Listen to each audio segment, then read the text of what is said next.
اللہ کی محبت کے ساتھ جڑی ہوئی محبت ہے اللہ کے رسول کی محبت، اور پھر تیسری محبت ہے اللہ کی راہ میں جہاد کی محبت۔ اب توحید فی المحبت کے لیے سورہ توبہ کی آیت نمبر 24 جو ہے وہ لرزا دینے والی بھی ہے اور بہت جامع بھی ہے۔ قل ان کان آباؤکم وابناؤکم واخوانکم وازواجکم وعشیرتکم واموال اقترفتموها وتجارۃ تخشون کسادها ومساکن ترضونها احب الیکم من اللہ ورسولہ وجہاد فی سبیلہ فتربصوا حتی یاتی اللہ بامرہ واللہ لا یہدی القوم الفاسقین۔ اے نبی ان سے کہہ دیجئے لوگوں دیکھو، اگر تمہیں اپنے باپ، اپنے بیٹے، اپنے بھائی، اپنی زوج، مرد کے لیے بیوی، بیوی کے لیے شوہر زوج ہے، اور اپنے رشتہ دار اور وہ مال جو تم نے بڑی محنت سے کما کر جمع کیے ہیں،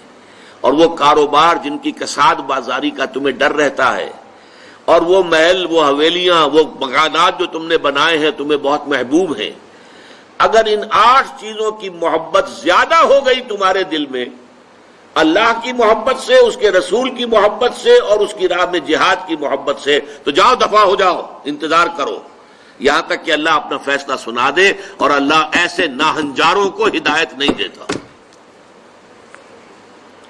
8 محبتیں ایک پلڑے میں ڈال لیجئے، باپ کی محبت، بیٹے کی محبت، بھائی کی محبت، بیوی کی محبت، رشتہ داروں کی محبت۔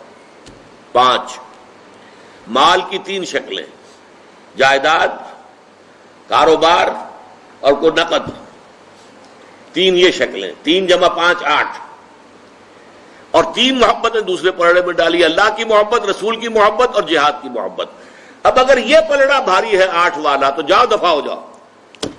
تمہارا اللہ سے کیا سروکار، اللہ ایسے ناہنجاروں کو ہدایت نہیں دیتا۔